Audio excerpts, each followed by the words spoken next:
Welcome to a new series on 2 words, and these 2 words have been kind of prominent in my life over the last year or so. The words be still.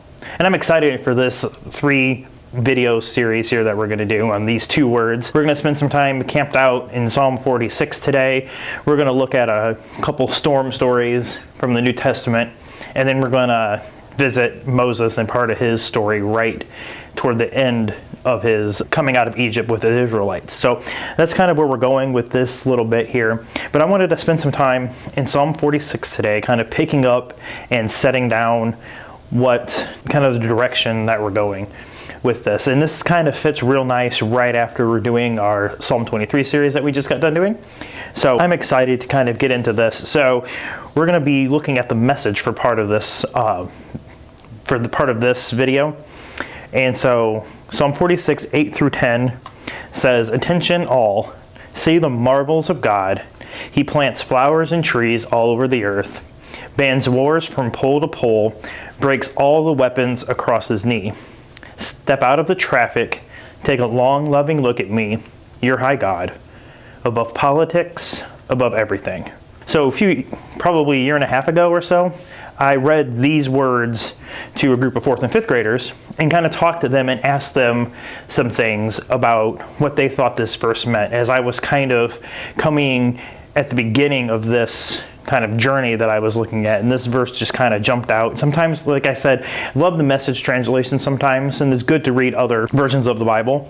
So one of the first things that we looked at was, "Attention all, see the marvels of God. He plants flowers and trees all over the earth." And it's just kind of like, stop and look at his creation. And I'm excited for a video series to come later on. We're going to be looking at Genesis, so we're going to be looking at the marvels of God and seeing what he's created and doing that right from the very beginning. And so I'm excited to be journeying through that. So all the things that God has done. But then he bans wars from pole to pole and breaks all the weapons over his knee. Some of us probably are, when I read that, it's kind of like, there's still wars. Yeah, but I like to think about, what about the wars that haven't started? Or that got stopped, or that got bypassed, all because maybe God just put a stop to it. So think about, not about the wars going on maybe, but maybe about the wars that haven't happened. We don't know. There could have been lots of many different wars that could have broke out and happened already, that God's kind of keeping back because he's in control of things. And then this next part, I asked this group of young students, I said, what do you think it means to step out of the traffic? Being with a group of 10 and 11-year-olds, maybe even some 9-year-olds, it's kind of like, what are they going to answer me when I say that? It's kind of like, but no, one of them said drama. One of them said, like, chaotic parts of life. And so they actually gave me some really good answers, kind of surprised me. But I was hoping that they would, too, kind of catch into the deep part of step out of the traffic. That's not meaning don't play on I-94 in the traffic. It's not saying get out of the road traffic. It's saying get out of the life traffic. Just stop for a second. Forget about things. And then it says, take a long, loving look at me, your high God. So it's just kind of like, just stop. Be still. Look at me. When things are going on around, when things are going chaotic and crazy, just stop. Take a long, loving look at me.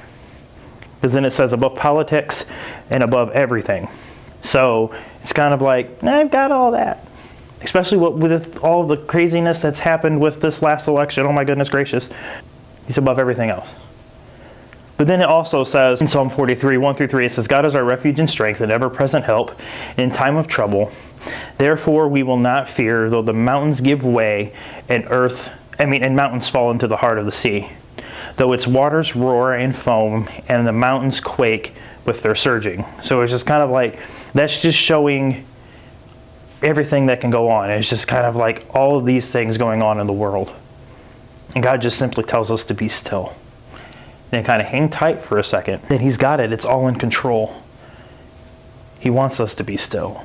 And it's something that no matter what's going on, no matter what moments of life just have come up. And we'll look at that in the next video. But God just wants us. He's got these 2 words. And I think they kind of resound through Scripture. And it's just kind of like, just be still. Be still. You can pick up little hints of it throughout this whole story that God's telling in the pages of Scripture. And he just wants us to be still.